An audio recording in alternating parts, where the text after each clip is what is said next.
What's up, everybody? It's your boy Flash from ALWT Gaming, aka Malachi36. I am here with the crew, Gravity Mark II. It's the 9-ball and Mildewy Carrot. We're here today to give you guys some gaming news, give you some updates, some new things that's been happening over the weekend.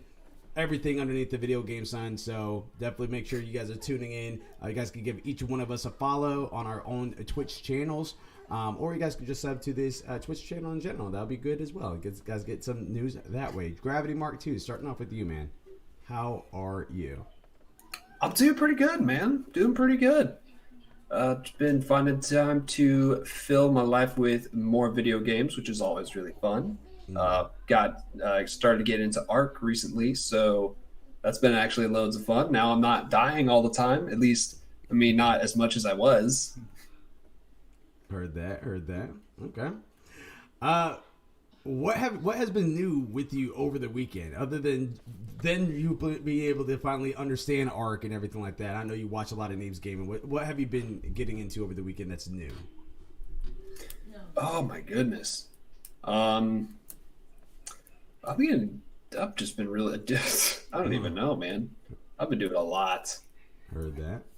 Been super busy. Well, I know that over the weekend we actually did our Resident Evil reaction demo and everything. So you guys definitely be on the lookout for that. That video will be up right now. It was just a recording. We're going to do some touch-ups and edits to it, and watch me kind of piss my pants the whole time. Mildewy Carrot, good sir. What is? Oh, I do too. I want to see it so badly. We're gonna get to you guys about night. In a minute. It's gonna be a movie night thing. We're gonna do some pop. Mildewy Carrot, man, how are you doing on this day of days of snow? I know you like that cold weather. Oh, I do too. Don't like the people who are out and driving in it, because there's some people going, my speed, and others are like, 10 miles an hour, and they're like, move off the road. You can't call them grandmas because it's really not grandmas. It could be everyone from, your next door neighbor to, current co-hosts, who just don't know how to drive in that. Nah. So, but no, I'm doing good. Just been relaxing, playing, trying to get through Subnautica still. Been doing that. So, other than that, having fun. Okay. And same question. Is there anything other than getting through Subnautica and dodging these crazy taxi drivers? Is there anything else that is new over the weekend for you? Is there anything that's been on your mind, that's been on your heart playing or watching? Not really. Just been, just trying to get through some basic things. I did a bit more reading. Side reading and stuff, just some light novels, just trying not to stare at my eyeballs and burn them out through a computer screen and all, but not really much. I'm still kind of waiting for Monster Hunter Rise to launch in March on the 26th, and then also waiting for the Mass Effect Legendary Edition on April 14th. So gotta get a Steam card for that so I can get the pre-order, but so I can get my points and everything when I get it, but I'm getting it so then I can download. And I got to install another hard drive because I just realized mine was running out of space. So, oops.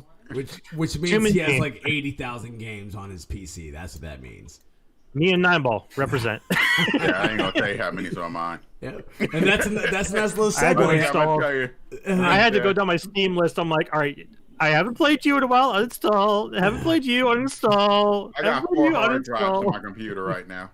I'm working on 3. And that's a pretty good segue on over there to you, that 9-ball corner pocket. What's been in the corner pocket with you? Believe it or not, been playing quite a bit of Cyberpunk, and we've been playing some Smite at night. Playing some Smite with Ohio. We was picking up some Conquest a lot yesterday. Oh, nice. It's interesting, the new one. Other than that, been just basically picking back. I guess picking back up anime again. I was a bit tired. I was a bit burned out. Yeah, I told Ohio. Right. So Ohio's watching Iron Blood. I'm watching all 4 seasons of Attack on Titan. Mm-hmm. So yeah, I'm mid season 2. I don't know where he's at on here. I still gotta watch that. Yeah, I'm mid season 2. Oh, nice. Oh, it just keeps it gets really good. Which one, Iron Blood or Attack on Titan? Both, honestly. Yeah, I got to go back and finish the second season of Iron Blood after I get through catching up on Attack on Titan. I think I've seen maybe like half of the second season of Iron Blood. Yeah, I had to start it back over because where I was at, I was kind of confused as to who was with who. I was like, yeah, I'm gonna start this back over. Yeah, if you stop watching it like for a little bit, you completely forget. You're like, oh man, space politics. Ah. All right, well there you have it. Any other than getting caught up on animes and all that good stuff? Any video game news updates for you over the weekend? Anything? Just like I said, watching the media. We did do that reaction to Final Fantasy 14. Yeah. So that should be up. So give that a watch. Check that out. Talked about quite a few stuff about a new class and stuff coming to 14. Mm-hmm. And that's actually stuff we're going to talk about today too, as well as this is ALWT Things Gaming episode 35. Again, thank you very much everyone that's tuning in.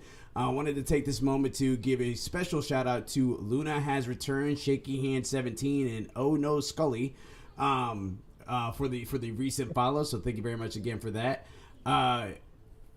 Just keeping in mind, guys, remember that this is the first month that we are starting to do our monthly giveaway for a $50 gift card. All you guys have to be doing is following us, which if you're already following, you're already entered. If you guys sub to us, that will be 2 entries on top of that. And if you guys give the code name, which is going to be named throughout this show, you guys just type inside the comment section below. You guys will actually be able to get additional entries in there as well to increase your chances of winning a $50 gift card.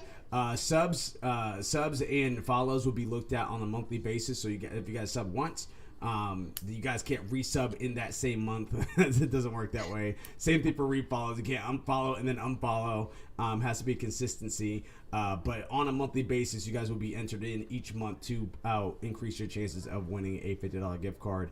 However, the code names, if you type in the code name on a weekly basis, that will, each week that you do it, will get you additional 2 entries into the drawing. So make sure you guys are taking advantage of that if you guys are trying to get this $50. And then of course, make sure you guys are checking out on us on our social media platforms. Pretty much ALWT Gaming, everything. If you're on YouTube, it's At Least We Tried Gaming. And then we have a website at www.alwtgaming.com and in the mobile app. So make sure you guys are tuning into that. And it's a free download, so it doesn't hurt. If it's free, it's for me, right? First story, guys. Will there be an Anthem 2? Okay. On here, Ethan Gotch from Kotaku says EA still isn't sure if it's still going to invest massively overhauling its failed loot shooter Anthem, according to the new report by Bloomberg. Instead, executives from the publisher are set to meet this week to decide whether it will abandon BioWare game or not. The studio announced last year that it has approximately 30 people who were still working on the game. Bloomberg reports that the numbers would need to at least triple in order to overhaul the game and continue making new content for it. Released in early 2019, Anthem was pitched to a live service game whose world would keep ever evolving to tell new stories. Instead, its main story campaign felt incomplete, and the end-game loot progression lacked enough content to keep players interested. Those core issues were in addition to tons of bugs and performance problems at the time of launch. In order to try to address these shortcomings, BioWare ended up delaying many of its planned post-launch updates and events.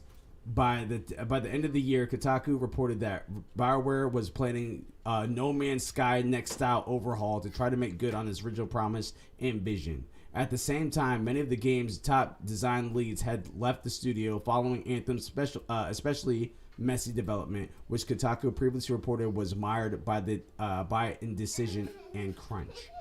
So, gentlemen, hearing all of that, where is Anthem standing? Is it going to Final Fantasy Realm Reborn? Is it going to No Man's Sky? Or is it just going to burn to the ground and be forgotten about?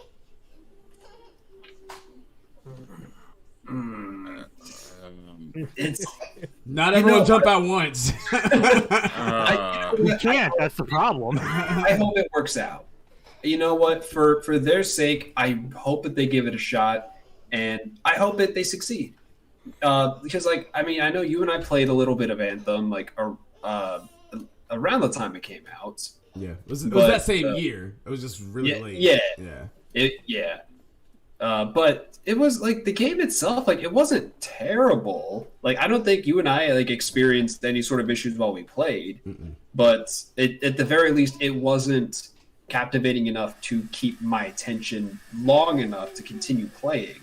But with that said, I hope that they give it another shot. I don't know really what else they could do other than just make sure it works. Maybe improving the story, or at least making the world feel like a little less like cramped. At least that's kind of how I felt with some of the jungle scenes. Yeah. And I honestly thought it was a beautiful world, and I thought the gameplay was gorgeous. great. Yeah, I didn't think the game was bad at all. I know that the biggest issues that people had was the load times. I guess they were horrendously long, so that was an issue. But that should hopefully clear up with these next gen consoles anyway. Yeah, well, even before next gen, it shouldn't have taken nearly as long as it did to get into a lobby or anything like that. So I know that was a huge thing.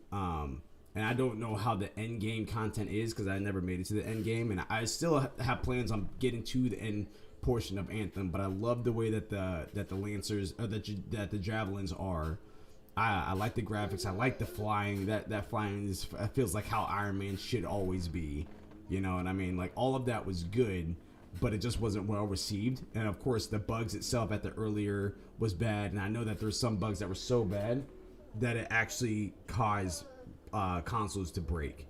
So definitely not what you want to have as a launch type title. So, and Mildewy Care or It's a 9-Ball. Do you guys have any insight on that? Yeah, I do. I think it might be doomed. Don't hold back any punches. If we go off any records of EA games, it never ends well when they do this. Think of visual games, okay? Visual games. The makers of Dead Space. They did the exact same thing.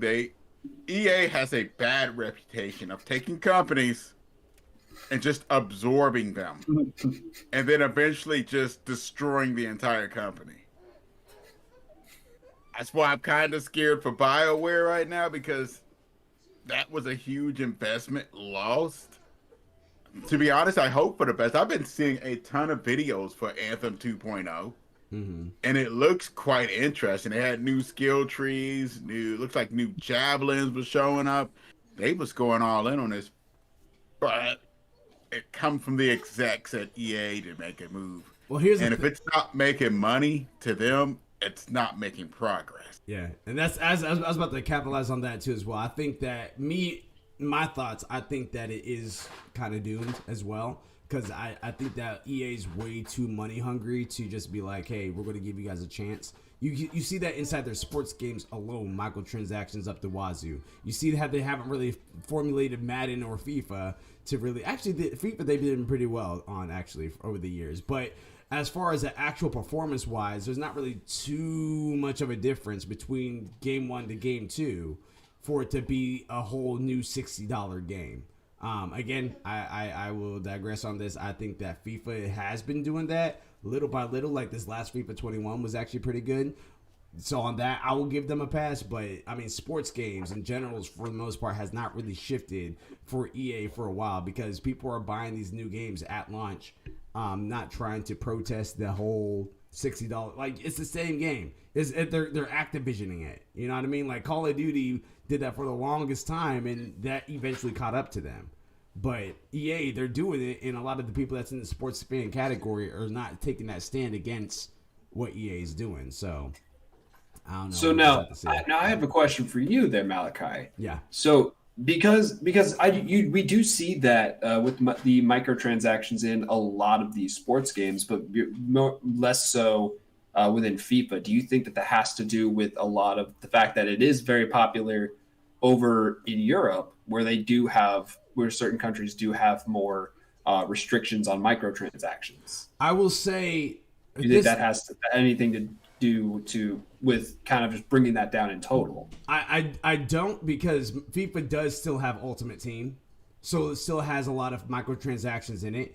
I will say though, that's not just United States for Madden. You know what I mean? Like Madden has United States and maybe a few people in Canada or something like that. Like all 12 of them might want to have the new game. But for FIFA, that is worldwide. So you're going to have people in Europe, in Iran, in Brazil, in Barbados, in England. Like you have all of them in every single parts of the world that's wanting this game. And they know they can't really skimp up on this. I know it's different teams that's working on each one, even though they're still under EA. And I honestly think with that being said, they know that at least, and this is just me, give my opinion, I think Americans are very easy to sell when it comes to football versus they have to cater to the whole world when it comes to FIFA. So yes, like now we're at a point now where last year's FIFA, it was cool. They brought in Volta for the first time, which is FIFA Street. And I thought storyline was over. No, they continue the storyline. It's just in Volta now, which is awesome. Like that was different. And then they brought in FIFA 21, which I thought was going to be more of the same thing. And they have the Volta there. I haven't fully started that yet. Looks like the story may continue there. But for online play, you can actually customize and personalize your AI characters. So you have your created character when you play online, but then you can also customize each character that's out there. They're not just randoms out there, and they level up with you. So they're taking extra initiative to make FIFA 21 more interesting and different than I can say about Madden 21 from Madden 20. All they did for Madden 21 is just increase the storyline longer than what 20 was. That was it. That's literally it. So, yeah. But as far as, to Nine Ball's point, yeah, like I think that the overall spectrum of EA is just so money hungry that if it's not going to make them an immediate profit, it's going to go down the tube. It's just going to be done. That's pretty much all I can say about it. I hope that it comes out. I mean, we got the game for $5. You know what I mean? Like, it'll be awesome if they give us a free 2.0 update for that. Hey, I wouldn't say no. Yeah. What are your thoughts there, Mildew? What are you thinking about this? I have to go with Nine Ball, unfortunately, because as you guys stated, it's they got to make money off of it. That's really one of the biggest ways that EA is going to do it. So unless they can sell this update as being what's going to make them money, which the only way I can really see them doing it is they throw a shit ton of microtransactions into it again. That's going to be the only way we're going to see really a 2.0, because and kind of not to be a downer, but kind of like you said, Malachi, we got this game for like $5 freaking. Yeah, literally, that's not an exaggeration. No, it's not, and that's how much the market's fallen on this. They have to counteract a $5 game and say that this update is going to bring it back up to a $60, $70 game value that people are going to buy into now. And the updates will then not only continue to, get people to buy this game and hopefully raise the prices back up on it, but also then give them something to say in-game content will be enough to spend to cover the costs of making and doing this update and getting this going. So they have got a giant sales pitch they got to get to the upper echelons to get them to do it, unless someone up there is seriously just taking pity on them and going to give them a pity penance to do this to see if they'll make it survive or not. I really, really don't think this game's gonna. I think they're gonna pitch it, and they're just gonna throw it out. Like they're just like, no, we're done. Like, we appreciate you. Thank you so much for coming back and sharing this with us. We'll think on it, but thank you. We appreciate it. Have a good day. I do have 2 questions for the group concerning the same topic. My first question is, I was about to say Game Pass. Do you think that this will come to Game Pass? But it technically already is, because EA Play is on Game Pass. So people can access it on Game Pass. That's one.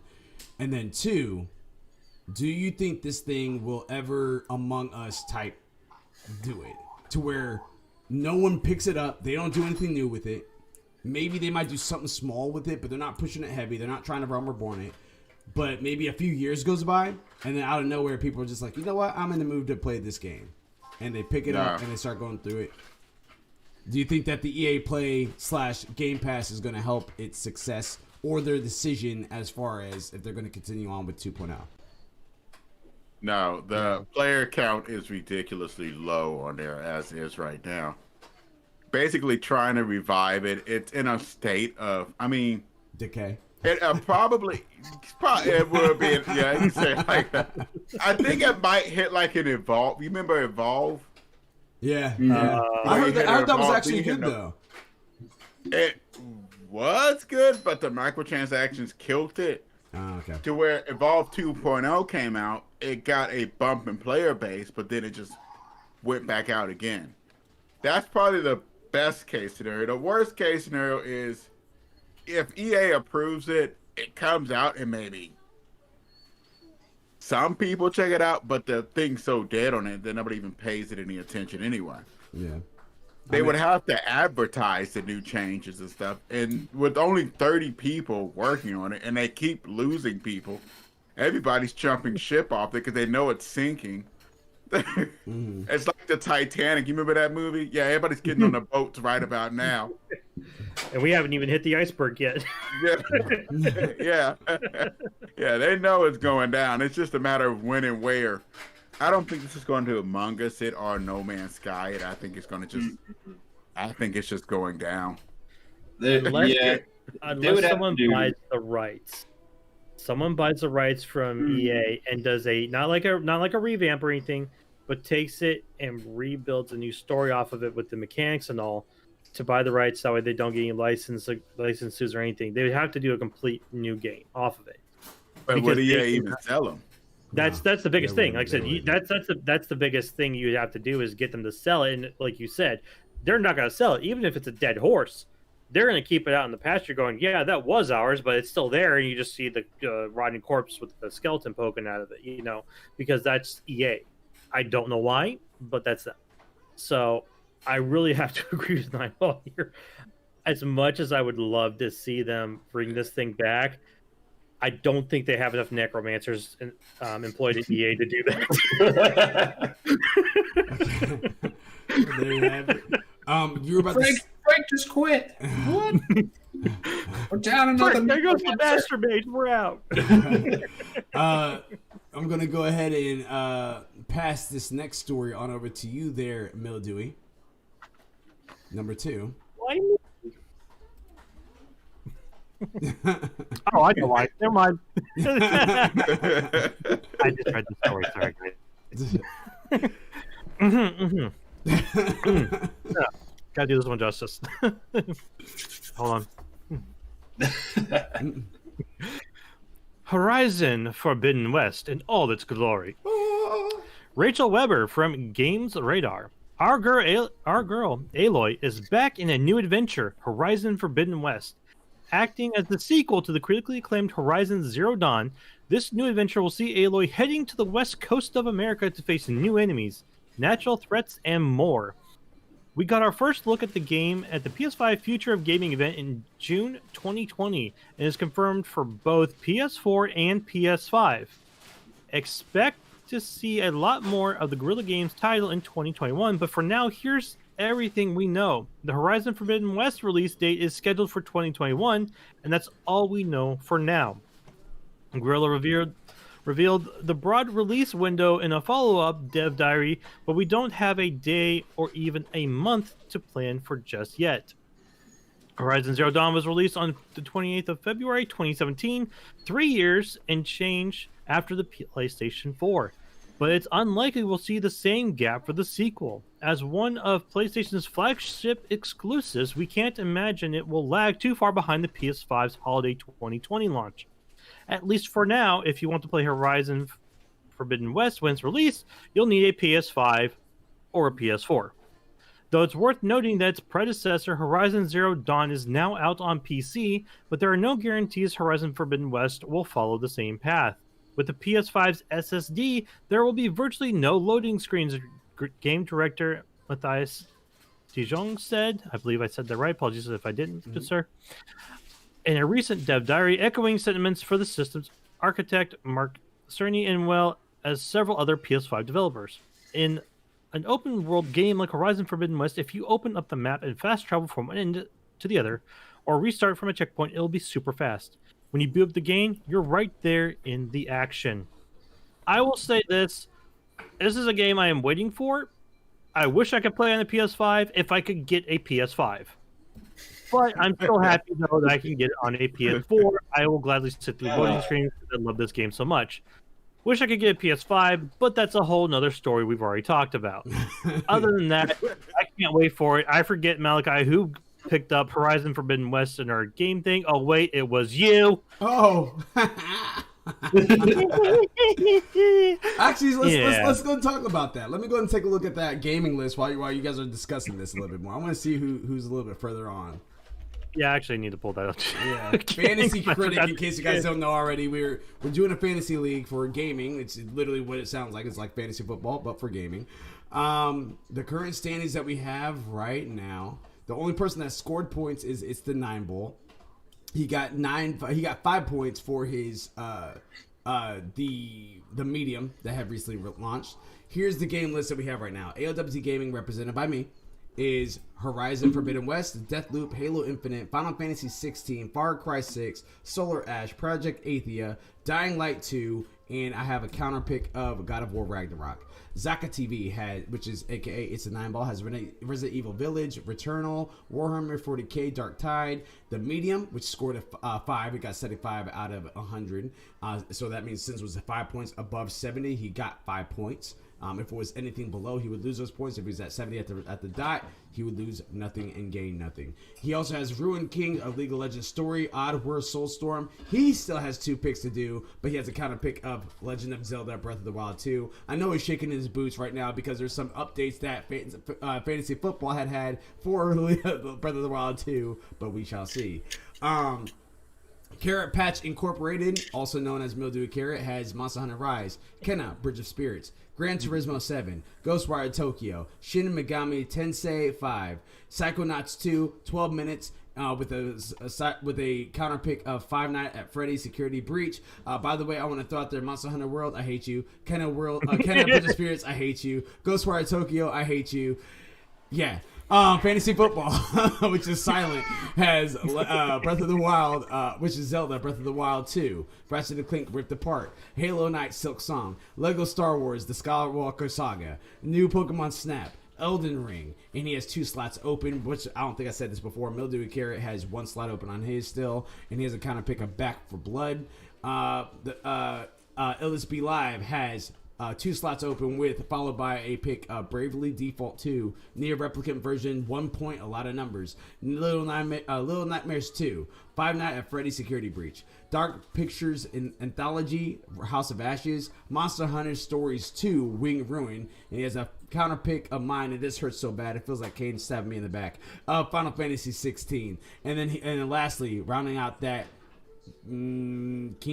Seteta, whatever, is Ohio. He has 4 picks to go still, but he picked up some bangers right here, which is God of War Ragnarok, Gotham Knights, Back for Blood 2, Back for Blood, Human County. He has a counter pick of Halo Infinite. He's gonna eat those words once Halo Infinite does amazing, because he tried to pick on me just like LSB Live did with my Final Fantasy 16. Final Fantasy 16 I might lose some points on, but Halo Infinite, in your face, Ohio. I'm saying that prematurely. Okay. Lose the points, you'll just get no points. Yeah. Well, no. If it does amazing, if it comes out and does amazing, he loses points because that's his counter pick. Yeah, I'm saying I'm going off of the if it comes out portion. Yeah. That's what 9 Ball's kind of hoping for there for Breath of the Wilds, because he's like, don't do it. Yeah. He's banking on a 0. So that's the Fantasy Football, and of course, if you guys want more updates about that, that'll be coming up here soon as we go through each Saturday, picking out new games and all that good stuff. We'll talk about it here at ALWT Things Gaming. But yeah, so Horizon Forbidden West discussion. Mildewy Carrot gave a little bit of his thoughts. 9 Ball, what are your thoughts about this? Oh, okay, so this is the game, to be honest, that I'm very interested in, and to be honest, I'm kind of scared that it is launching on PlayStation 4. I think it should be more of a PlayStation 5 exclusive. Who's gonna have the game besides just me? You know? To be honest, I would love to have it on PC, but to be honest, this should be a PlayStation 5 exclusive. They're probably shaping it up because the biggest problem sometimes is if you try to go forward and backwards, you can mess up the game. Similar to what's happened to Cyberpunk, to where I just watched this thing just like last week, and he was still talking about the new patch, but the PlayStation 4 version and the Xbox Series X version are still virtually unplayable. Even though they shut so much stuff down, they still had like, what is it? The guy was scaling about 14 frames per second. Yeah, it's that bad. So he was like, yeah, it's pretty much slideshow level. got him. This is Click. Click. Click. Click. This is one of those games where I think they should really focus and let the I would say the PlayStation 5 version. So I'm probably gonna wait. If I get it, for me, I want to get it on PlayStation 5. I mean, I haven't finished it, but I still loved Forbidden West, and I want the full experience of Forbidden West. Zero Dawn? You mean Zero Dawn? Yeah, well, yeah, Horizon Zero Dawn, Forbidden West. I mean, They're two. yeah, I'm different sorry. I'm sorry, God. Okay. You're forgiven. But I do want the full experience of it, so I do want to get it. So as soon as they get the scalping thing under control, I will pick that up and pick up the PlayStation 5, and we'll pick the second part up for it. For that, that might be one of the first games I get. Yeah, I slightly agree. Because now I don't think it should be a PlayStation 5 exclusive. I would love it to be, because that means they can just enhance everything inside fidelity, inside gameplay, inside literally push that next gen hardware on PlayStation 5. I agree with that. I think it should just be a PlayStation exclusive, which it already is right now. I think it's just going to be a PlayStation exclusive, but I don't think it should be just PlayStation 5 for a few things. One, you do have over 100 million PlayStation 4 units out there in the world that can't get their hands on a PS5. So even if they wanted to upgrade to the PS5, they can't, because scalpers are ruining it for everybody. And then two, I have more faith. Before, I was against it. I was in the same boat that you were, Nightball, but I was against it. But when I saw what they did with Miles Morales, shows that they can handle that. They can make that make a good game back and forth both ways. It's just could it be better? Yeah, it always could be better. But I think that if they do have it to where they really show that love on the PS4 version, the same, and put that same amount of love inside the PS5 version, and really enhance everything about the PS5 itself, I think that will definitely I think we'll be fine. Now 2 years later from now, I do expect all games to be on PS5 moving forward. Any new IPs, I should say. So, what about you there, Gravity, Mark Dose? No, and I had actually a question for you, because I actually haven't tried this out yet. Well, actually, no. Have you tried Miles Morales on the PS4 yet? No. Or have you solely played it on PS5? Okay. Because but you are. Well, no, hold on. Because I guess the question I'm trying to get at is this: with some of these games that we're still kind of making for the PlayStation 4 for right now, like, what are the loading times on that like? They are noticeable. I mean, because like, is it like, let me just pick up my phone for a little bit kind of long, or is it just like, okay, like I just gotta like, okay, go pick up dinner kind of long. So my biggest is it my biggest my biggest take, I will say, is that my best experience with that is FIFA, because I got FIFA, I played the PS4 version, I upgraded to the PS5 version, and I deleted the PS4 version, and there was literally, like, in FIFA, if you start a match, what would happen is I would take you to a lobby where it's just one-on-one with you and the keeper, and you're kind of doing some training while the rest of the game loads in, and everyone gets in, and everything's good to go. On PS5, that segment is gone. Once it finds a match, you're automatically in. So that is so fast. I just recently, probably about 2 weeks ago, I reinstalled the PS4 version alongside the PS5 version, because one of my people that I normally play FIFA with got the PS5 4 version of FIFA 21. So and it's not crossplay for PS5 version to PS4. You have to, yeah. Really? And the reason why is crossplay. but and I have both versions because it comes with both versions, but I can't be on the PS5 version and backwards play with people on the PS4 because mine runs a lot faster than the people on the PS4. It's very true. I run like when I run my Cyberpunks and stuff. I generally run them on the PC, but I run them through the NVMe drives, and the load times are like that. I mean, you really won't see it. It'll be like a couple second load, and then you just hit B, and you're in the match. Yeah, literally, like just the loading into the game. For example, like I said, when you find a match on FIFA 21 on the PS4 version, it will take you about 20 seconds to get into the match. On the PS5 version, it's virtually there. Like there's no that whole section in the middle of training is gone. So if I was on the PS5 version, I get it too, because if I was on the PS5 version and I played with like Mildewy Carrot on the PS4 version, I'm in the game. I'm waiting at the startup while he's still training, and then when we get finally inside the game, my reaction is smoother, it's faster, and you might even have a physical advantage. And I say that because in FIFA, the PS5 version, as your guy gets tired, you start feeling that strain on your sprint stick. Oh, yeah, okay. You start feeling it. See, that's a nice implementation of that. Yeah, and same thing. Like even back on like if it's muddy out and I'm running, I can feel it on my triggers, and I can even feel it when I'm about to slip. So I can try to tactically be like, okay, I don't want to go as fast because I might just slide on through and stuff like that. See, that does make more sense. But that still is kind of a bummer though that you have to essentially have like two of the same game loaded up there, but at the very least, just to get back to my point on Forbidden West, I'm definitely really excited for it. I got into it. I got into Zero Dawn very late, so I didn't really get the chance to see it in its heyday like I did, like Mildewy Carrot did. But I'm definitely super excited for it. Like as soon as I finished the game, I was immediately already like wanting to play the second game. So I'm like, oh, she's gonna go over there now. She's gonna go to West because they actually have the gate that goes to the Forbidden West, like it on that actual map. And when you actually are actually playing it, and you know that you're actually going to get there at some point, to me that made the experience just that much more enjoyable. Just knowing like, oh, I can't go past that door yet, but next game.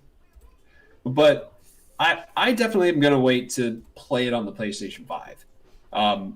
I know I've already made my hissy fit about it. I'm at this point, I'm not even going to try to get a PlayStation 5 until they figure out the supply issues, like with the scalping. I believe it was PlayStation that was doing something where they were like having people kind of like load into a lobby. Yeah. And kind of like. I actually heard of the countries making the scalping illegal. Yeah, but that's Europe right now. Yeah, I know exactly what you're talking about. That's Europe.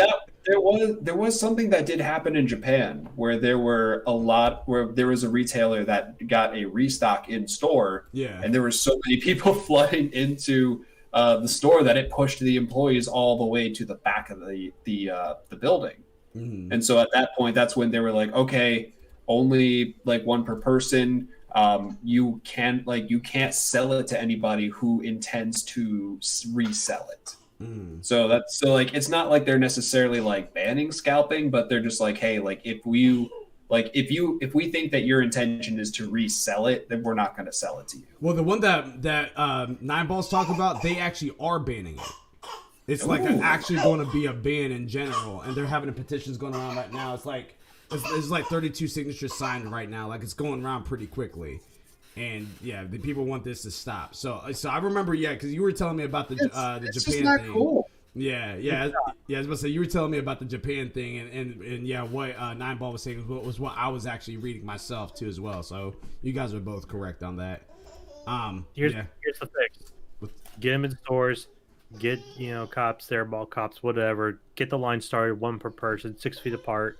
We get our station. We go. We're good. We're done. Or even better, what I talked to Malachi about.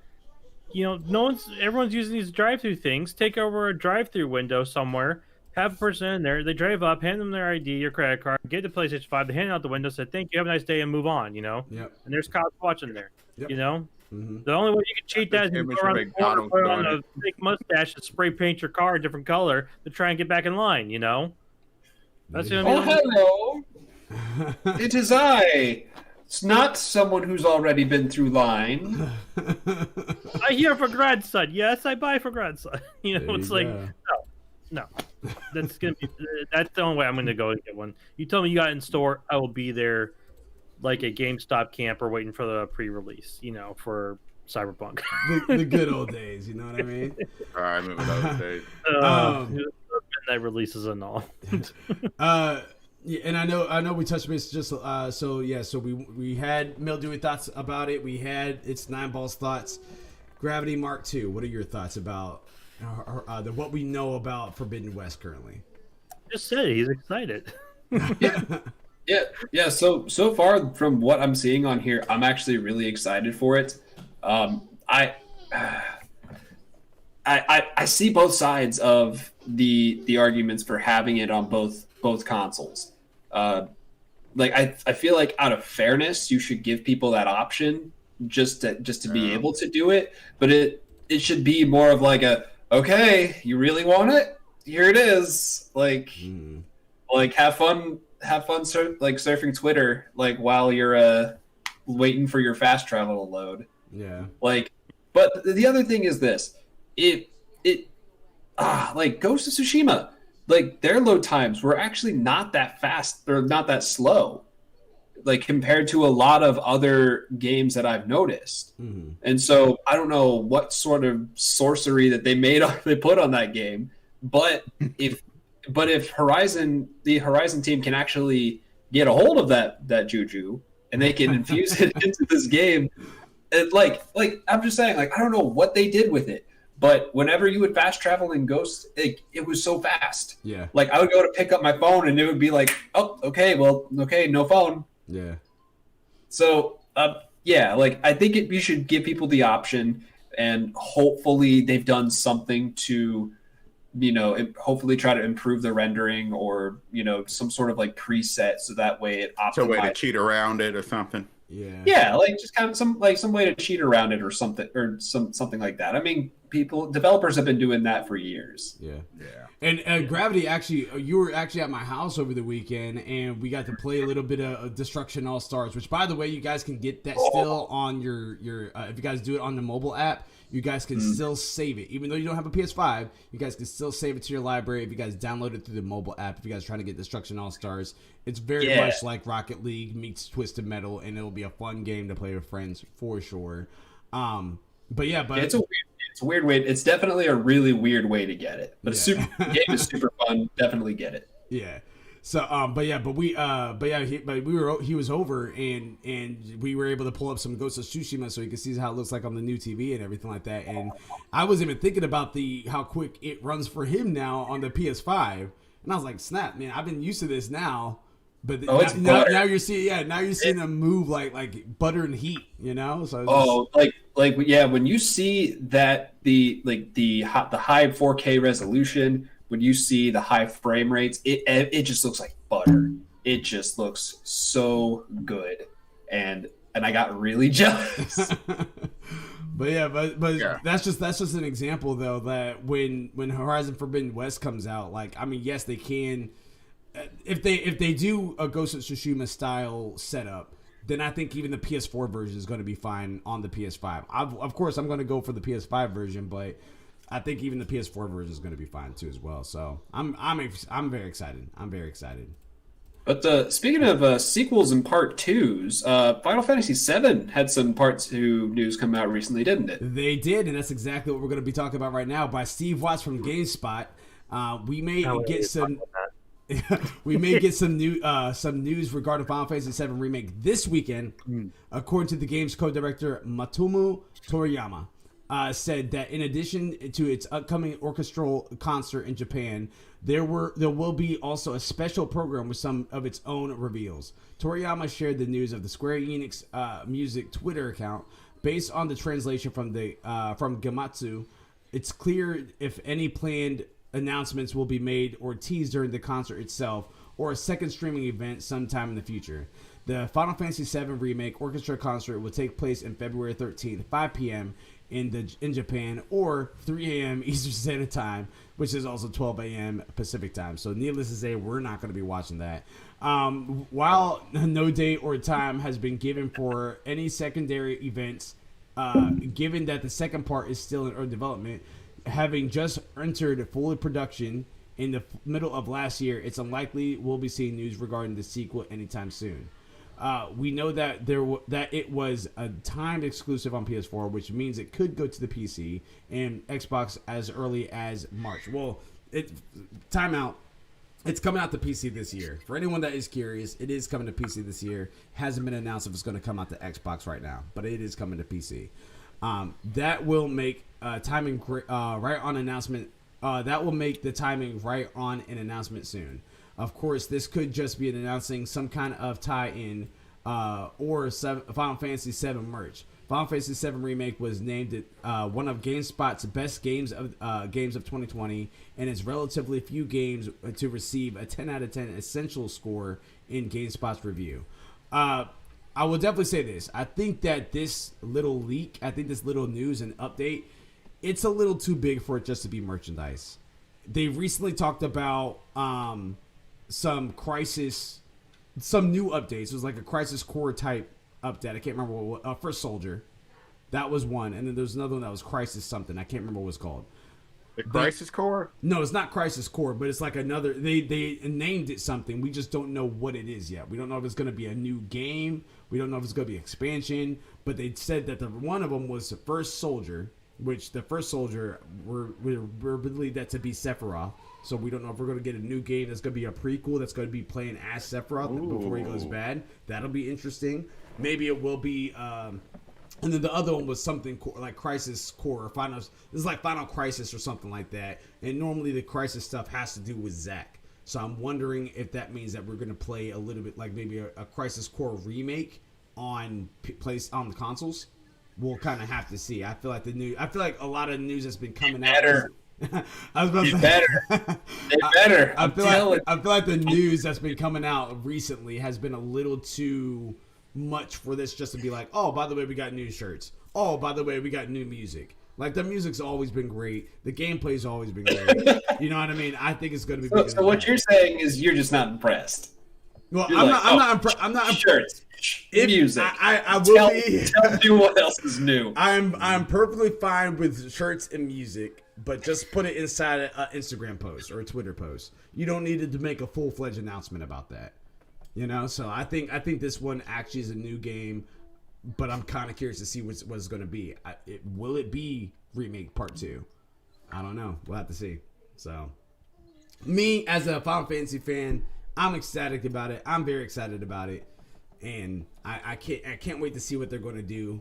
I'm always nervous for these types because there's always that chance that they'll mess it up. There's always that chance, but I had faith in the first one, even though I doubted them when it came to Midgar. That was a shame on me. Bad Cameron, you know what I mean? Like, I shouldn't have done that because it was a phenomenal, but I'm still uneasy about how they're going to do the rest, just because now they're going into the open world after you beat Remake. So I'm just kind of curious to see how that's going to be. Any other thoughts, gentlemen? I don't play Final Fantasy, so I have no clue. So I'm really interested. Here, you can go here, Nine Ball. I'll save my thought for last. I'm super excited, to be honest. It was one of the Final Fantasies I jumped in too late. Because actually that's why I started out at 8 and 9, and when I tried to go back to 7, I just couldn't get into it because I didn't like the graphics. So this gives me a second chance. I played the demo to it, and the demo was excellent. I loved the demo to it. I just ain't gotten around to playing it yet. Final Fantasy soundtracks, I've actually bought several of them, so I can't really. I love the soundtracks to Final Fantasies. They're really good. Yeah. 10 is the best one. Yeah, 10 is the best one by far. I actually even got 13.2 soundtrack. Because when I Nice. bought 13 too, I got the entire like rare edition with like the art book, the disc, and all that. That's the reason why I got Final Fantasy 15 with Kingslave in there. Yep. So let me ask you this, Nine Ball. Do you think that it was a good idea to make a formal announcement about T-shirts and music?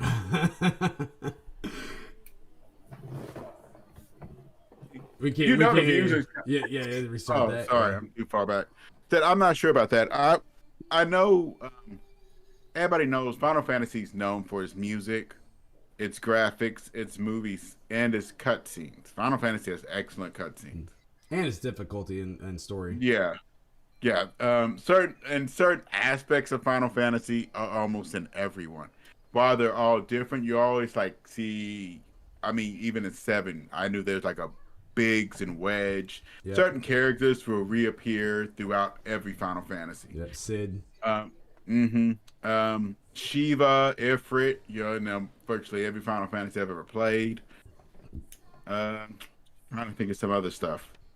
But to be honest, I don't think they're going to do that just for that announcement. They probably show maybe a small cutscene or something and let you know it's in production. I don't really think they're going to just show you that there's shirts and merchandise. Everybody knows about that. Yeah. The thing though is that they've already said last year that it was in production. They confirmed that. I'm just kind of curious of what this is going to be because again, you at the beginning of the year mentioned First Soldier and the other Crisis. I can't remember. I wish I knew what the name of that is. I might have to look that up. But the other Crisis announcement, we just kind of have to figure out what that is, and yeah, that's pretty much it. So here's my hope for this, because we already know that they're essentially just cutting up little bits of the story to release. Either like maybe would you say they're probably going to do like maybe like every 2 years? That would be like 2 or 3 years? that would be my hope, but I'm kind of curious of what that's going to look like now that they officially launched the game right when next gen consoles came out. I have no idea what it's going to look like now. Because I'm interested with this. I'm interested to see how they introduce each part to one another. Because especially just like you said, they're going to be introducing the open world in this next segment. So is this next part going to be even bigger than the first part? Oh, like, is it going to be 100%? Yeah. So it's definitely going to contain more of the story, but probably not all of it. Oh, definitely. But yeah. I'm definitely hoping, first and foremost, like I was freaking out about, that they do something with Crisis Core. I loved Zack's story. I loved playing Crisis Core, and like it is one of the very few games that I have teared up over. So it has a very special place in my heart, and I would love to see them like just go back and introduce this character to this new remade world. And going along with that, just like you kind of mentioned, like even possibly doing missions as Sephiroth, that would be something that I'd be really interested in. Because honestly, like for most of the time, like you see Sephiroth, you're like, oh, like get out of here, like I don't like stop it. But like I would like to see maybe more into his psyche, like getting to know him like a little bit deeper. Yeah. And I actually love that. Oh, go on ahead. Well, I was about to say, and I mean, if that's really the case, we'll have to kind of see what that's going to look like. In the original, I'll buy that DLC. Make it, I'll buy it. Yeah, in the original, they did have it to where you actually fought alongside Sephiroth for like for when they were telling the backstory of him.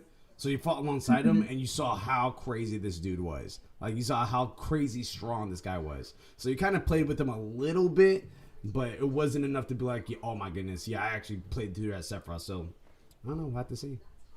I actually sort of like things like that when they go into sometimes the villain psyche. Sometimes it makes it more interesting when they explain as to why they got from point A to point B. This is sometimes what makes sometimes some of the villains in certain shows, like I've seen in the past, like I'm trying to think about anime. I would have to say maybe Blast Rider or something. While the anime was okay, the villain was excellent because they explained as to why this guy went from a great doctor to just this evil guy overnight. He wasn't a bad guy. He just had bad circumstances. in the show, like maybe Sephiroth's point of view, and maybe okay, now it's more interesting and engaging to know as to what happened to Sephiroth, and maybe learning that he wasn't just always this guy that was bent on destroying the world Right. overnight or something. And even so, and this will be the last tip about this one before we get to the next topic, but even so, even in Crisis Core, you even saw that side of Sephiroth with Angeal and Genesis.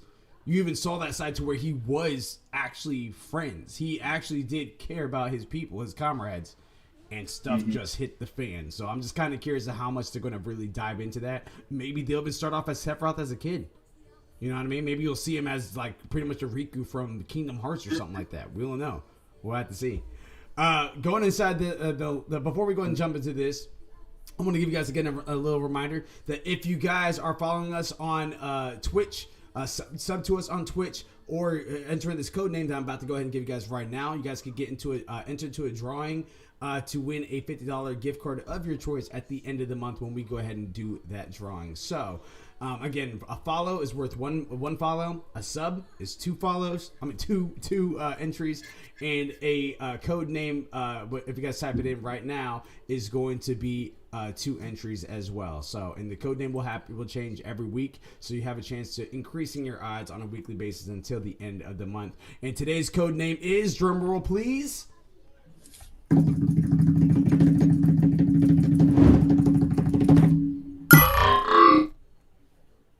Game time. So if you guys are watching right now, you guys can go ahead and type in game time inside the chat and go ahead and get yourself into to win a $50 gift card at the end of the month. So just type in game time inside the chat before this live is over, which we have about another 10, 15, 20 minutes left.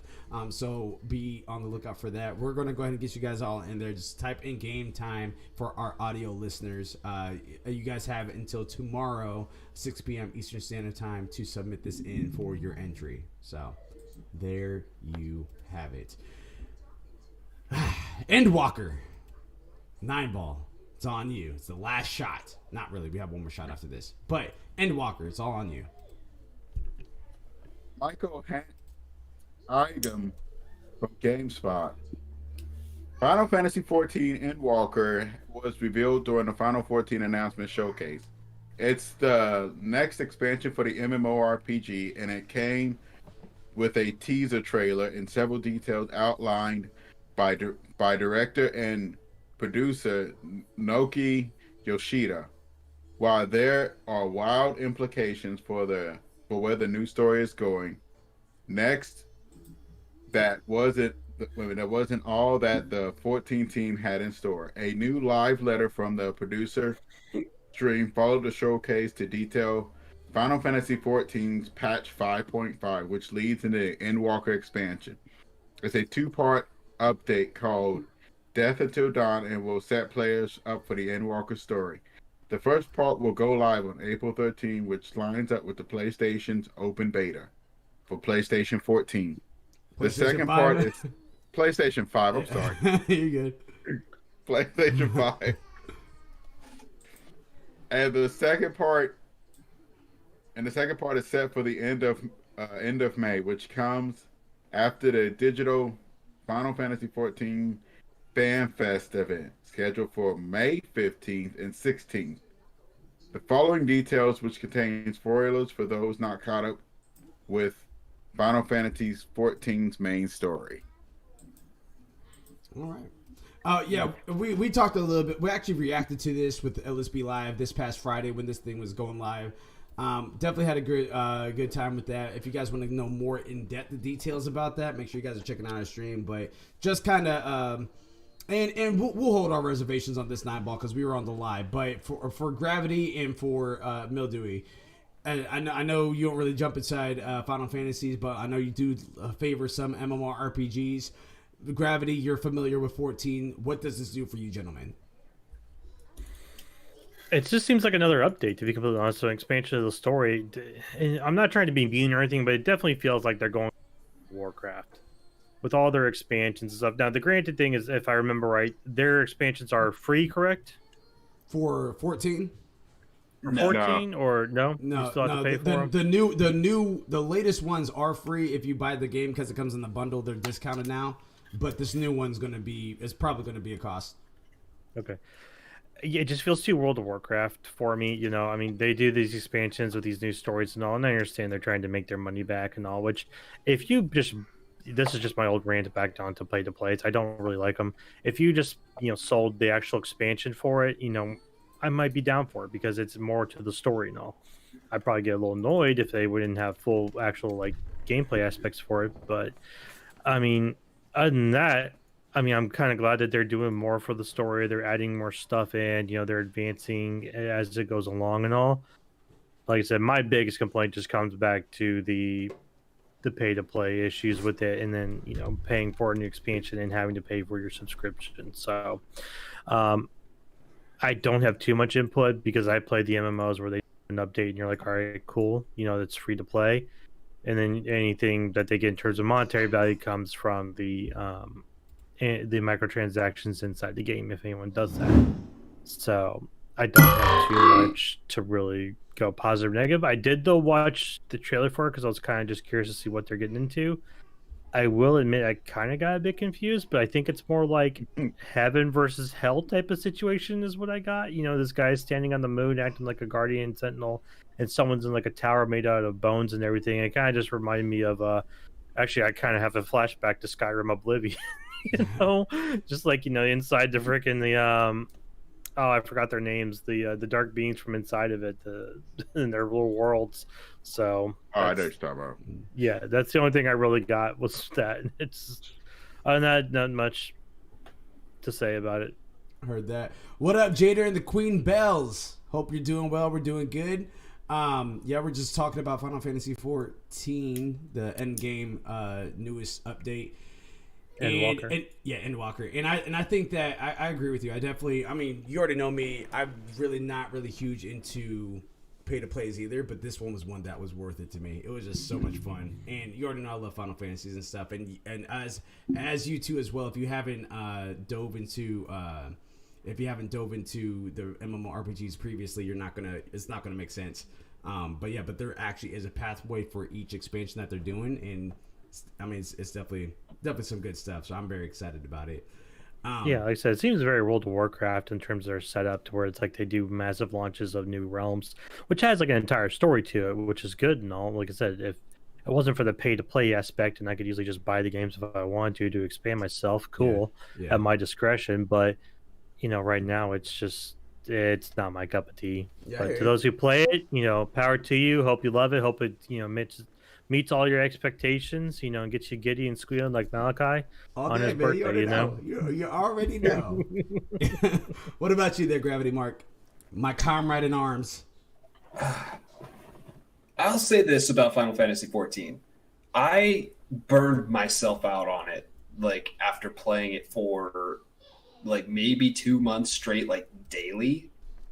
And I hit a point where like I ended up like just kind of like putting a pause on it.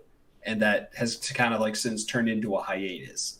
And it's honestly like something that like anytime I think about the game, I think about one of the main developers who was asked a question about content, especially like with the frequency of content.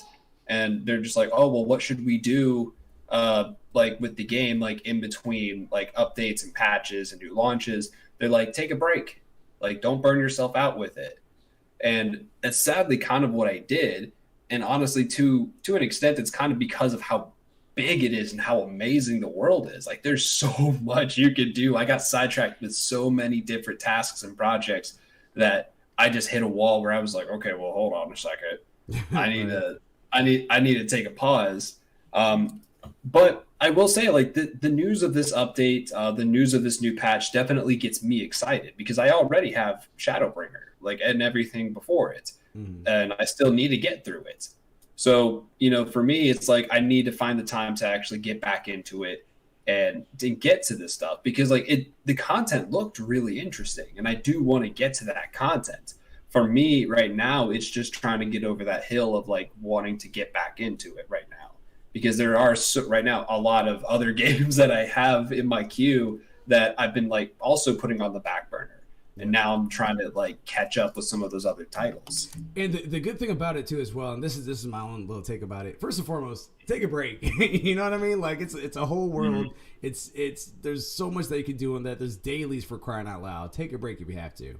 I definitely got super excited when I saw that Anima is going to be in there. Like, I got out my chair and everything, was squealing just like Mildew Carrot was saying. I was like a little girl and everything. It's all good. You know, it was a good time. So, yeah, you guys definitely can check out more of that on our previous reaction to that with me, LSB Live, and It's the Nine Ball on our YouTube channel. And lastly, I'm going to let Gravity Mark Dose take this one about some Demon Slayer updates. What's up, man? Heck yeah. So there is some news on a Demon Slayer video game. Paul Tassi, again, sorry if I mispronounced your name. I'm going to call you Paul T. Paul T from Forbes. Demon Slayer is currently one of the biggest new IPs in the world, breaking Japanese box office records and being a driving force behind Sony's recent record profits, and as part of their sizable investment in anime. Yeah. Especially with their acquisition of Crunchyroll. The series is getting an upcoming video game, Demon Slayer, Kimotsu no Yaiba, Hinokami Kepputan. I probably butchered that, but it sounded good. Good points for effort. Which was previously announced for PS4, but the magazine Weekly Jump via Gemasu has now revealed that it will also be coming to PS5 with presumably more than just backwards compatibility, Xbox One, and in turn Xbox Series X in some form, and PC. The magazine story also reveals that the game published by Aniplex and developed by CyberConnect 2 will have a story mode and tag battle mode where you can play as various characters. CyberConnect 2 has developed a lot of Naruto games, and most recently, Dragon Ball Z Kakarot. Ooh! Real fast, to jump in here. All right. Yeah, to jump in here, first and foremost, I'm an idiot. Shout out to Jader and Queen's Bells. Make sure you guys are following her on Twitch. She does great streams of her playing some Call of Duty and some Rocket League. Make sure you guys are showing some love over there. She's awesome. So skills I could never compare to. Skills that kills go harder than power drills. You know what I mean? All right, go ahead. Take it away. You're gonna raise the energy drink, didn't you? Oh, you know what? Thanks for reminding me. If you guys go to www. You forgot his. I did forget my raise energy. I'm not gonna lie, but Rep Sports, reppsports.com. Type in ALWT Gaming at checkout. Get 50% off. 15%. I almost said 150. That would been 150% off. Just that, man. What's wrong with me? 100 a lot. 15% off your Raise Energy drinks if you guys like Raise Energy. They got Baja Lime, Guava, Mango, Sour Gummy Worms. So many different flavors. That's quite delicious. Make sure you guys check that out. I think you guys will like it. But yeah, again, had to give out to Queen Bells. Make sure you guys are following her on Twitch, which she is Jader, Jaydor, and Queen Bells, Belz. Make sure you guys are checking out her Call of Duty content because she's a boss. I'm the biggest boss that you've seen thus far. All right, go ahead. Gravity Mark 2. What's your thoughts about this? Well, you and I actually talked about this just the other day. Yes, we did. And my original thoughts on it were, I'm not really interested. It doesn't really pique my interest. A lot of anime games don't. Yeah. And a lot of that for me has to do with the way that anime games are just told mainly from the perspective of the protagonist, and then they just kind of repeat everything that the anime's done. And then you're just like, cool, I did exactly everything that I already knew was going to happen. Yeah, I could have watched there was nothing original about this, which is usually why I'm just like, you know what? I'm going to wait until the series is done, which at least in terms of the manga, I believe it is. But I'm going to wait till it's done, all the animes out there, and then they're going to make a game that has everything in it. And then I'm going to be much happier playing a game with much more content, because I highly doubt that they're going to release that one Demon Slayer game and then just constantly do more updates up through the end. But I could be wrong. But with this that I actually just read, I'm actually a lot more curious. I will say, I have my nitpicks with Dragon Ball Z Kakarot, but honestly, the game was very pretty. The fighting was really crisp and it was really fun.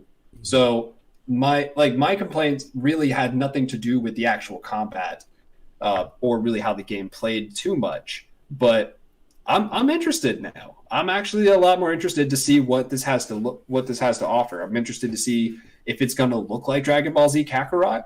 How far along are they going to go into this? And another question, are they going to maybe just do updates, like regular updates, like whenever a new season of Demon Slayer comes out? Right. And that's something that, well, before we go into this, 9-ball, Mildewy Carry, I know you have Gravity. Have you guys picked up or gotten to Demon Slayer? Does this do anything for you guys? For me, no, I haven't. I just came back from my anime burnout, so Yeah, like I said, I'm revving back up in the anime, so I just said earlier I'm picking up that one, but I have checked out the trailer for it because somebody put it on a couple of my anime sites, and it looks absolutely amazing, and it looks like it's worth a watch. I got it queued up, so I'm gonna get to it eventually here, sooner than later. Yeah, throwing it out there too as well for anyone that doesn't know what Demon Slayer is. It is primarily on. I think it first came out on Funimation. I could be wrong. Yeah. If not, I mean it's on both now. It's on Funimation and Crunchyroll. But I want to say Funimation because I've been getting pings on that on our so. Okay, well, and it's absolutely. Oh great. wait, no, it's on Netflix too. They've been getting a lot of announcements on Netflix. Yeah, it just came to Netflix. Yeah. Okay. And that's actually what kind of segues to my point. So my wife, she likes some anime movies or series after I'm getting her into them. No, she would never watch on her own. There's some that she just doesn't fall for at all. But Demon Slayer is one that she is generally interested in, and like I can't wait for that movie to come out for the whole train scene and stuff like that. I think it's gonna be awesome, and that's still TBD because they're making so much money in Japan right now off of that. It's surpassed that Titanic and everything. But Mildewy, have you gotten to Demon Slayer? Does this do anything for you? Like I said, I watched some of the trailers, been seen on Netflix and all. Looks pretty interesting. Like I want to watch it. I just kind of like 9-ball. I've got my own stuff I got to catch up on, and kind of burned myself out earlier watching a lot of stuff. So I was trying to get into my gaming and all. So I'm trying to balance them back out again. I would really like to see the anime. Now, in terms of the game, though, that we're talking about, CyberConnect 2, they've done a lot of good stuff from what I've heard from the Ninja, Naruto, Ninja Storms, the DBZ Kakarot and all, but the way that those games are set up, though, is not really my style of game. In terms of, like, just how linear they are to the story, they make you play through the story, which there's a lot of people who like doing that. No, don't get me wrong. Power to you. I like games where if it's off of a story that's already been made, I kind of like them to AU it, or AR, depends upon how you want to write it and who you're talking to. AU or AR is alternate reality or alternate universe, to where you've got the same core backgrounds, but you modify it to where it fits to a different storyline. And the reason I like those is because then you're not corrupting the game line trying to put it into a movie or a show into an actual game. Points and takes of, some of the older Harry Potter games where it was just you're playing through his years and that was it. I kind of played through those. I mean, don't get me wrong, they were kind of fun, but I'm like, I really kind of got bored with them because I'm like, I already know this. I've read the books. I've seen the movies. Some of the DBZ ones, it's where you're just playing through the fights of the series and that's all you're doing really. Like there's no extras to it, not like DB Xenoverse. If they're doing something with like DBZ Xenoverse with this, possibly I'd be really interested to see what they're doing. But if they're going to go the routes of like Naruto Ultimate Ninja Shippuden and all, where it's like you're just doing the straight fights and all of the story of the actual thing, where like, oh, I got to fight, this ultimate boss and all, I'm gonna be like, cool, have fun. Not for me. Yeah. Unfortunately, it does not speak to me. And like I said, I'm not trying to say it's going to be the worst game ever. I'm just going to say it's not something I'm going to pick up. But I think with what they've done, what CyberConnect 2 has done, I think they'll do a really good job with whatever route they're going to take. I think I was about to say, I definitely hear you guys on that, especially when it comes down to games that are animes. You guys already seen the animes, and sometimes they even take stuff out of the games just to make it fit a little bit better, which can hinder or I haven't really seen a whole lot to really enhance experiences. Is usually hinder it or doesn't do anything. And I agree with you guys on that. I think that majority of the time of why I felt Kakarot was lacking is because it felt like it's already been done, even though it hasn't. Like if they came out with this game, if they came out Kakarot 5 years ago, it would have been absolutely amazing. I still enjoyed it a lot, but I didn't actually start enjoying it until I got to the Cell games. And that's when I started that's when I felt like, even though it was the same thing, I felt immersed inside the game itself. And now the expansion's out for Battle of the Gods, and you can go through that. That I'm excited for, because that's going to feel completely authentic and new and different. Because yes, it's Dragon Ball Z, but it's Dragon Ball Z Super pretty much. So it's not actually the Dragon Ball Z that I've been hearing and seeing 30 times a year. You know what I mean? I think some key elements that a lot of anime games should be taken notice of is Attack on Titan 2, because it's the same exact story, yes, but you're playing from a creative person's point of view. You're not playing as Eren Yeager. So your guy might be able to go off into different elements that Eren Yeager wasn't at, because maybe he's part of this unit that's trying to help Eren and his crew get to the point A to the point B and stuff. So that was really, really cool, and it made you feel like you were part of the actual story. The second, I would like that. Sorry to interrupt. No, yeah, you're good. My son's coming over anyway. Come here, Kai. No, but going off of what you were just saying there, I actually really like that idea, because I do really agree with Mildewy Carrot on that. Like when you play games like where you already know the story, it can get really boring because everything's predictable. You know exactly what's going to happen. And unless you change that up, it's not going to, like, it just feels like that. But if you if you wanted to keep the story pretty much exactly the same, but make certain changes here and there, all you have to do is do exactly what he was saying with Attack on Titan 2. You can have your own created character who is going on their journey that's now being kind of like intertwined with the main characters, where you could easily do it with Demon Slayer, like especially when they took the test to see if you could become a Demon Slayer, like you could easily just spoiler alerts. Yeah, there's a test. Spoiler alert, there's a test. It's like at the very beginning. You just wrote like 3 Stop episodes watching. right there. I mean, Thanks a lot, geez. Calamity. Oh, well, whatever. Just saying. That's like a key element point. Like, he took the test. Well, that's a big thing in these animes. The test defines everything. Well, you know what? I wonder if he passed or failed. We'll find out. But He's got to pass if it keeps going, or unless you're saying you're going Naruto. A created character there, so you could still like have an interesting story that takes place to this specific character, but you don't have to necessarily change the overarching story. You can still kind of keep it the same, just keep that story over there, but keep the game's story focused on this new character. Yeah. Because at that point you can there's all sorts of stuff with the story that I don't want to spoil, but all sorts of different things that you can customize and have fun with. They did that with Lord of the Rings a while back, like when they had the Lord of the Rings series out on the games. They actually did one like that where you played as 3 different characters and you kind of sidestepped quests and all, like along the main line. It was kind of interesting, still kind of boring because you were kind of like backtrailing the original groups, it seemed like. But they have done that before, and I agree. There's definitely stuff you can do with it.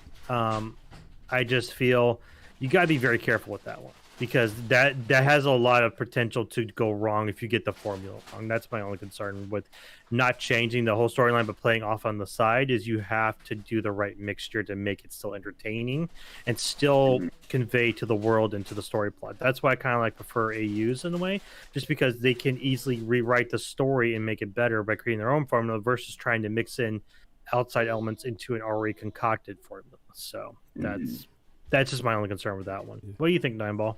Well, real fast, because that's my other topics to go to. So that was one. Was just saying the Attack on Titan 2. That one was really good. Sword Art Online. That entire series. Thank you, son.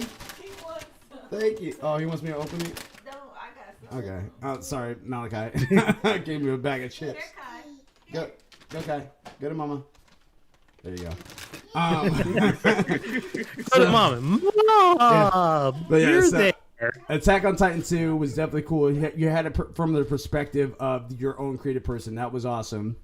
Sword Art Online, they literally put you in an alternate reality type, and that was really cool. And I can't remember my third one. I don't think it was Xenoverse. I think it was another one, but I can't remember it now. But yeah, I think that if they did something like that, that's cool. But at the same time, I think that if they do it right, you don't necessarily have to have a different story. I just think that a lot of people look at that and just like immediately subconsciously just go straight to Dragon Ball Z, because there's so many Dragon Ball Z games out. There's Dragon Ball Z Budokai 1, 2, 3. There's Raging Blast. There's Tenkaichi 1, 2, 3. There's Ultimate Tenkaichi. There's literally all these different Dragon Ball Zs that's out. And it's just and I think that kind of dampened the experience when it comes to Janae,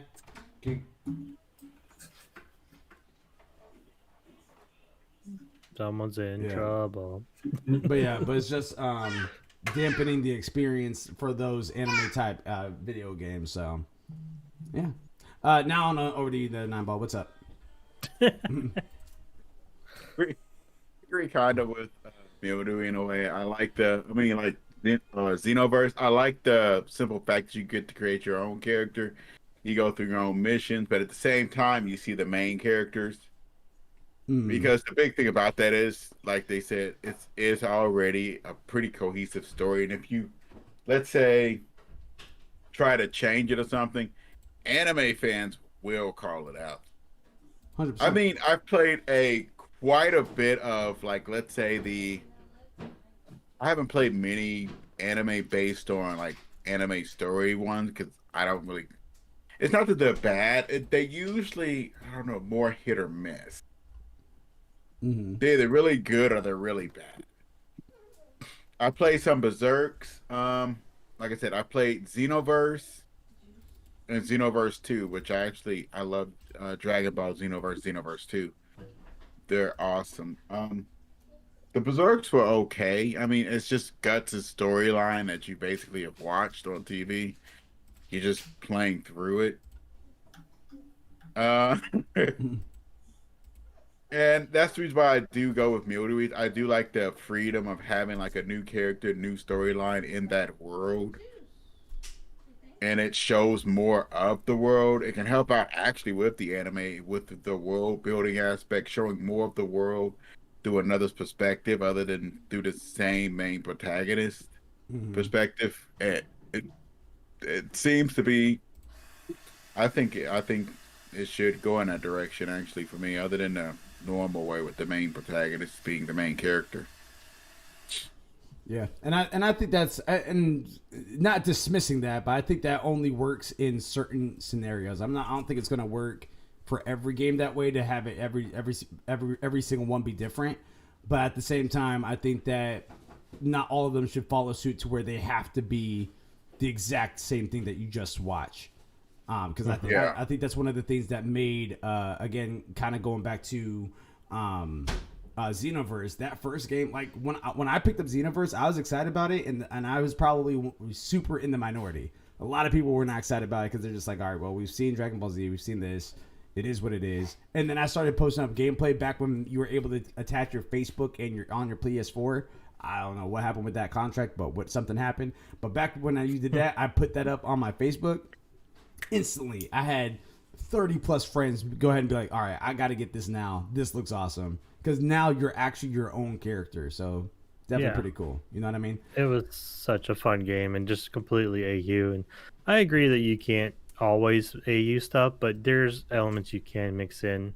Like I said, if you do it right, to where we're not doing another Naruto, Ultimate Ninja Storm where you're just playing through the story mode, or another Kakarot where we're just like playing through the story that's already been written and done 1,000 times. So I kind of want to see really what they're going to do. I'm going to wait for more on gameplay and mechanics and all. One thing I did forget though is that CyberConnect 2 actually did the Die Hack GU series. Yeah, which is actually a really, really fun game. Also, the Dot Hacks series is a really good anime too. If anyone's ever watched that, awesome. If not, you definitely need to check it out. It's like one of the precursors to like SAO and Log Horizon in terms of virtual world gameplay and all, and stories based in that line. So it's really good. But that's actually got a pretty unique game mechanic that I think probably could work really well with Demon Slayer, just from what I've seen.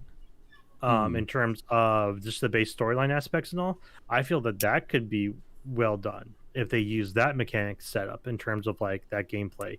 So, like I said, I want to see more and hear more with what they're going to actually decide to do. So, CyberConnect definitely too has a broader set that they can go with. So we'll see which one they pick. I have that actually does it here for us on the gaming news portion of everything, but there's something I wanted to do that me and Gravity Mark 2 did not get to do this past Sunday for all day anime. Yeah, I want to ask you guys this: Celebrity Deathmatch. It's going down. Gloves are off. You know what I mean?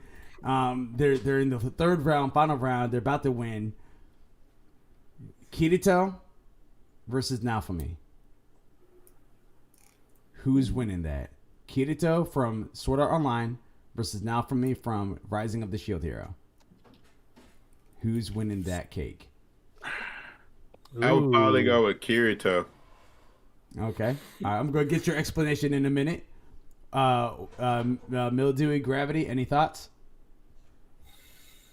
No explanation. Just of course, take your time to think about it. No explanation yet, because I want to get everyone's explanation. But just who you guys think would go on to that one. And if anyone in the chat that's watching right now, or if you guys watch it live, feel free to throw in your comments too as well. Kirito from Sword Art Online versus Naofumi versus Rise of the Shield Hero.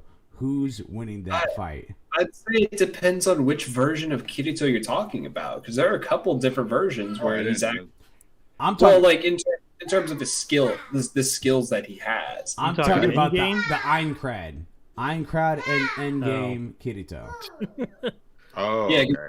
Talking like season 1 Kirito, like that's completely different from at the end of like what season 4 Kirito. Yeah. Or Yeah. 4. And you're right. Okay. Yeah, so like, because the other thing is this, like Kirito, like basically just breaks the game, like he just basically just kind of breaks the game and is able to take advantage of that to be able to get ahead. And it's only on very rare occasions that happens, but if that does happen, Naofumi can't do anything against that. Well, hold on. But before you get to the explanation, so yours is who? Because we have Ohio in the chat giving his take on it, saying Kirito taking that L. So he's saying that Naofumi's winning that. We have Kirito down below from 9 Ball. Now Naofumi is going into like what was it? His blood form. Mm-hmm. Like it was whatever that really nasty negative form was. So, all right, so if we go to that, then it's going to be season 4 Kirito versus Naofumi. Oh, you really want Kirito to win, don't you? No. I want to make it as close as possible, and I say that because lopsided die. Yeah. No, I say that because one. No, I say that because season 4 Kirito when he's Integrity Knight versus Blood Knight Naofumi, that's a good fight. But if you're putting Blood Knight Naofumi against Kirito's End of Aincrad, that's not really as fair. So if you're going with blood form Naofumi, it's going to be Holy Knight Kirito. But if it's going to be just standard Naofumi with everything else but the Blood Knight, it's going to be Aincrad Kirito. And we have... You know what? Go ahead. I'm giving it to Kirito just because of his Deus Ex Machinas. Like the number of times this young man has pulled out a Deus Ex Machina and just said, boom. Yeah, like plot armor, boom.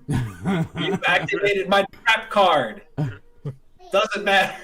Like it, like because like sometimes it works and sometimes it doesn't. But like I've seen Kirito like pull out way too many just like plot armor devices that just allow him to win just cuz. Okay. Make you now holding there. We have 2 Kiritos, and we have what is Email doing? Oh, we have 2 Kiritos and an Naofumi in chat. Let me rephrase that because we have Ohio up in here. I'm gonna have to go with Naofumi too. And I would actually have to do Naofumi as well. And I think now for me would take that. And now I want to hear each one of your guys' explanation. Starting, don't use logic on me. That's what Ohio said. And yeah, Ohio said that you used the one punch argument against me, which he always references One Punch Man. He always references it.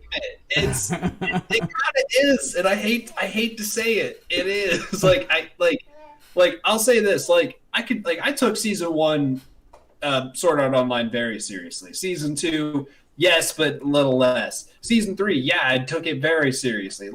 But as soon as it started to creep into Alicization for me, which was a great storyline, I'll say that. But there were just certain parts of the story that I was just like, okay, that doesn't really make sense, or like that was very convenient, there was especially at one point at the very end of this most recent season where it felt like they were trying to write a scene and they came up with like 5 different ideas and they're like, okay, we got to pick one. And they were like, nah, we're just going to do all 5. Oh God, did they have like a Phantom Zone paradox?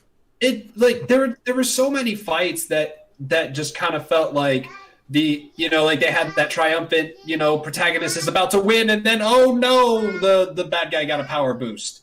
And then the protagonist is sad, and then they're just wallowing in their own sorrows, and then wait, no, they can't give up, and then they get a power boost, and then they fight back, and then they're right about to win, and then oh no, bad guy got another power boost, and now they're all sad again. Like there were a few fights like that happened like that, so it's almost to an extent where like I almost can't take it too seriously. So I hate using the one punch argument with it, but at the very least, that's kind of how I'm looking at it. I honestly, that was something I actually did enjoy. And I enjoyed that because it wasn't the same person each time. It was something different. Like they kept on, and I don't want to spoil it, so I don't want to go too far into it, but it was something different each time. And there's even some surprises that if you guys have not watched the movie, you guys might want to watch the movie first. But yeah, I haven't watched. Yeah, there's some surprises in there, and I was just like, okay, that's cool, and it kept on building up for me, and so that was something that I thoroughly did enjoy. 9ball, you were the first one to say Kirito. What was your reasoning? Simply, I know Kirito way more than I know the Rising of the Shield Hero, and it's sad to say I haven't watched much of Rising of the Shield Hero. It's so good. It's one of those things I put on my list, and then it got affected by the burnout. So I have it, and it's on my list. Everybody's telling me to watch it. I got a ton of people telling me to watch it. It's on the list to be watched. Like I said, first I'm finishing Attack on Titan because I'm mid-season 2. All right. Then I'm gonna finish up Iron Blood Orphans. And then I had to catch up on, I think, one other anime, which shouldn't take that long. And then I'm coming back to finish up on all these other animes I never got a chance to watch. Okay. But I take Sword Art. Usually, like you said, there was quite a bit of Deus Ex Machina in Yui's Kirito too, which will play out in this. I think he could win due to that. He got him. Trust me. He's got him on this. He's going to get admin privileges and just glitch in Excalibur. Or we might get another Yui popping up or something. Ohio commented with the inside joke saying, is it still predictable? You know what? I'll say that. I can't predict it. I don't know what's going to happen. No, that's something else. I know what he's talking about. It's an Attack on Titan reference. We'll leave it at that. But it was an Attack on Titan reference. Yeah, I'll deal with him later on that. He's like, I'm coming for you, Ohio. He's like, you're gonna get that payback on Smite. Mildewy Carrot, your thoughts? Why did you choose Naofumi? Because I'm looking at the whole world and all. Like, yes, Kirito, in his world, he was a beta tester, so he had pretty advanced knowledge of the game. He went in and he was playing the game hardcore to him to survive it. So he had advanced knowledge. He's a really smart person. Yes, he can probably, walk circles around a lot of people in there, but he's very also glass cannon-ish. He's not heavy armor. He's very speed based, very dex based, and also he's got to get the hits in and got to get away, or else he's going to get screwed. You know, that's why Austin is a lot of times they're backing up with counter hits because they're over DPSing the opponent so that they can't get hit. I mean, if it wasn't for that, he probably would have died that first fight. You know, there's a lot of factors in there. So now for me though, was fucked over from the very beginning of the story. You know, I'm not trying to ruin it for everything, but he was like literally fucked over. He's got no clue what he's doing there. He's got a shield. Yeah, I in the beginning, he's got to rise through it. You know, hey, quote of the title, "Rise of the Shield Hero." So he's gone through a lot of stuff, and he's built himself up to understand and work with his abilities of just being a shield user. But in all of the fights I've seen him on, like, and I'm not trying to spoil it for anyone, but he's pretty much coming out on top of this, surviving it, and being like, "The hell y'all doing?" You know. So I think, to be honest, if you're asking who's going to come out top, I think would be Naofumi, just because he's going to outlast Kirito. If we're talking like in terms of the world aspect, no, Kirito's going to burn himself out trying to get through Naofumi's defenses, and that's going to be the biggest problem I see. Is he's going to be able just to survive it. He's got a lot of survival capability, being able just to take the hits because he's had to take the hits. So I really think, and to be honest, in the long run, if we had the choice, I'd say it's going to be a very long battle and a very standoffish battle. If we're talking about quick and wins and all, I really think now for me he's going to be able to squeak it out just because he's got that survivability versus Kirito, who's got a glass cannon it to win it, or else he's done. Yes, he could probably pull out a bunch of stuff to help him, but if he can't really connect it that well, or if he can't break through that armor that Naofumi's built for himself, it's going to go nowhere. So I really think it's going to be Naofumi in terms of all those fights. I think, and I still chose Naofumi as well. But I disagree with the logic there. And I say that because, one, you were talking about early Kirito before he even had the dual blades. I was talking about dual blades. So, but if we're talking about that, let's go ahead and go back. If we're talking about that, Naofumi wasn't solo either. He had to get someone to fight for him, which is where he got Raftalia. So in that sense, that Raftalia is his Asuna. So it's already going to be there already. It's his Asuna in terms of being able to deal a lot of damage. Damage period. Yeah, damage period. Well, no, he can still do some stuff. Not until later on. He wasn't able to until later on. That's why he got Raftalia, because he wasn't going to be able to survive and fight for himself. He had to have Raftalia. But he did do that really quickly. Like I said, he knew what to do to be able to advance himself. Mm-hmm. Now, Kirito definitely knew what to do to advance himself as well, but he did it solo until later, a little bit later on. And to be honest, I'm probably getting my timelines a bit mixed up here. It has been a while since I've watched both of them. So I can't remember what episode Kirito got Asuna to kind of help him out with that one boss, because then I know they split ways, if I remember right. The first boss, they fight Keybolt, the demon, or the Keybolt King, and that was the very first boss. That was like episode 2. And then later on, from that point they split ways, and he was by himself for a long time, all the way until she joined that what unit that did one she join? the Red Knights, Knights of the Blood Oath.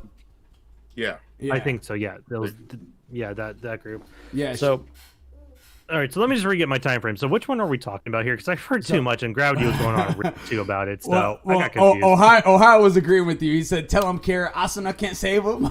So he was going on a rant with you. But that in general though, the time periods that we're talking about is Ironclad Kirito. So at the end of that portion. So end of Ironclad, so dual blades still. Yeah. I mean, because he was going. At the beginning, he didn't have dual blade, but he got dual blades by the second by the first boss. Technically by the first third, floor. But yeah. I mean, the first floor boss that you see him fight, so he got that one. So he's had that. So okay, I was just going off of. I still think he's got a glass cannon it too much. You know, he's heavy into the paint on it. He's got to deal a lot of damage. Yes. Naofumi cannot deal a shit ton of damage. He's not like a DPS. Not a little bit later, but because of what he had, like even if you looked at his shield specs when he was getting items, he had a lot of shield specs fully built up by even. I think that'll be a war of attrition. It's going to be a heavy war of attrition because you're talking about someone who's purely built himself to survive. Like that was his point, is he needed to survive in this world, and he got screwed over. So he said, "Fine, forget you all," and he's doing it his way. And his way is being like, "Hit me, I dare you." You know. So yes, he had Rastalia to be able to be his DPS, kill them while he takes, blocks the hits and takes it from them to where they can't counter her. But in a war of attrition between him and Kirito, like which is what it's going to be. Yes, Kirito's got a crap ton of damage. I really think Naofumi can outlast that in terms of healing, defenses, counters. I really think he's going to be the one to stand on top at the end of that fight. Not because of him being a beast of DPS or like guts and berserk mode. No, he's going to be there taking it like Bofuri, going like, "I'm sorry, were you doing something?" I think now Ohio just says in Smite terms it'll be an assassin versus Kabrakin. It would actually be a warrior versus Kabrakin. Let's be real. But anyway, he says Kirito getting clapped. Yeah, assassin first is really the question. That's all it comes down to. But here's the thing, because I'm on the side that Naofumi would win too as well. I think it would be a more of a logical standpoint for him to win versus a physical standpoint. I think he has more survival instincts than Kirito does. Raw power, I think Kirito has it. At least at the Aincrad stage, like at the end of Aincrad stage, I think Kirito has it, especially with the Starburst streams and all those different sword combos and sword skills that he does have. I think, though, however, I will say this. If Asuna is in danger, Naofumi's not standing a chance. Straight up. He's not. But yeah. Well, if you throw Asuna in there, you got to throw Rastalia in, and I can guarantee right now, Rastalia, that relationship that I won't even go near, and I'm pretty sure Kirito and Naofumi would see it, and they both hightail it away. I was about to, no, I think if you throw Rastalia in there, he does have people he cares about. Definitely, he has Rastalia and Philo and that one little girl. I can't remember her name, but like, she was the daughter of the queen. Yeah. It's like yeah. But like he has name, them, you're talking about. Yeah, Mel's or something like that. Mia, something I don't remember, but yeah, Mai. No, it's not Mai. It's not Mai. It's Mel's, I think. I mean, but yeah, I know who you're talking about. But what I'm saying he does have like he does care about them, but it's not to that level yet. That it's going to get there. I'm pretty sure the storyline is going to go there, but it's not at that level yet that Kirito has for Asuna. I mean, at the end of it, he kind of has already done it, but that's another thing. But my thing was just like you put Asuna in the fight and you put Rastalia in the fight. Like Rastalia, that'd be a good fight. Truly cares for Naofumi. So she sees Asuna going in on Naofumi. She's going in on Asuna, and like I said, if I remember right, Rastalia is redheaded, right? They're both. I mean, they're both pretty much brunettes. That's a redheaded fight there that I'm pretty sure Kirito and Naofumi would be on the sidelines, completely forgotten at that point because they just took over the field and they're just like sitting there going, "Do you? Nope. Do you? Nope." All right. Dude, that would actually be a dope fight. I'm not gonna lie, that'd be a really dope fight. Rastalia versus Asuna. That would be a scary fight, but that'd be a dope fight. Scary. But yeah, there you guys have it. That's our episode today for All Things Gaming, episode 35. Thank you very much again for everyone that's been tuning in on our live chat.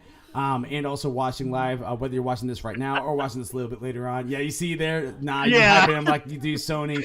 It is what it is. Ohio's on that stuff. But I appreciate everyone. The same pony.